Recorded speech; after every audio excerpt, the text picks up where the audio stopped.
আমি তোমার প্রেমিক দিওয়ানা। শৈশবে স্কুল শেষ হলে মায়ের সঙ্গে চলে যেতেন শুটিংয়ে। মা অভিনেত্রী পারভিন সুলতানা দিথি। অন্য অভিনয় শিল্পী, কলাকুশলী সবার সঙ্গে পরিচয় করে দিতেন মেয়েকে। বলা চলে শুটিং এর মধ্যে বেড়ে ওঠে মেয়ে। এভাবেই ছোট লামিয়া সৃজনশীল কাজের প্রতি ভালোবাসা জন্মায়। বড় হওয়ার সঙ্গে সেই ভালো লাগা বাড়তে থাকে।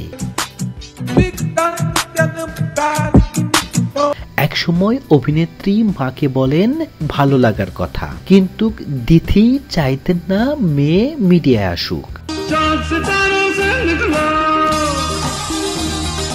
কারণ সিনেমায় কেরিয়ার গড়া সহজ কথা নয়। পরে লামিয়া চলে যান অর্থনীতি নিয়ে যুক্তরাজ্যে পড়াশোনা করতে, কিন্তু পড়াশোনায় মন বসে না, সিনেমা তাকে বেশি টানে।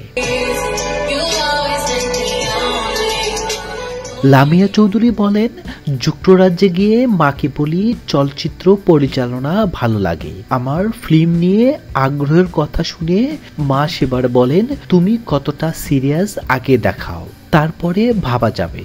মায়ের কথায় আশ্বস্ত হই। আমি ইকোনমিক্স পড়া বাদ দিয়ে চলে যাই লন্ডন ফিল্ম প্রোডাকশনের উপর ডিপ্লোমা করতে। সেখান থেকে নির্মাণ, চিত্রনাট্য লেখা, স্টোরি টেলিং, সম্পাদনা সহ সিনেমার সব বিষয়ে শিখতে থাকি। পরে দেশে এসে মায়ের সঙ্গে কাজ করার ইচ্ছে ছিল। আগ্রহ দেখে মা আমাকে নানানভাবে সহযোগিতা করতে থাকেন। তখনও দিথি বেঁচে ছিলেন। মেয়ের চেষ্টা ও পরিকল্পনার প্রশংসা করেন। সেই সময় দিথি নিজেও চেয়েছিলেন মেয়ের কাজের প্রযোজনা করবেন। মেয়েকে মিডিয়ার অলিগলি চেনাতে শুরু করেন। সবকিছু অনেকটাই গুছিয়ে এনেছিলেন। এমন সময়ে মা মারা যান। শৈশবে বাবা হারানোর পরে যে মায়ের আঁচলে ধরে বাঁচতে চেয়েছিলেন, সেই মাকে হারিয়ে কুলকিনারাহীন হয়ে পড়েন এই তরুণী।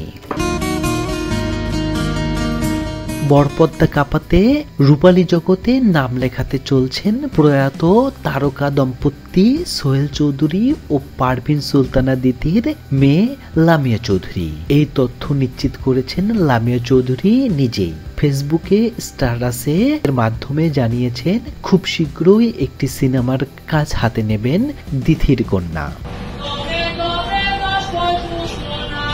বাবা মার পথ অনুসরণ করে সিনেমা জগতে কাজ শুরু করতে চলছেন লামিয়া। স্ট্যাটাসে স্পষ্টভাবে বলেন, মনে কষ্ট নয়, মায়ের স্মৃতি আঁকড়ে ধরে ভালোবেসে সিনেমা জগতে আসছেন তিনি। তবে নায়িকা হিসেবে নয়, পরিচালক হিসেবে সিনেমার আত্মপ্রকাশ করতে চলছেন লামিয়া।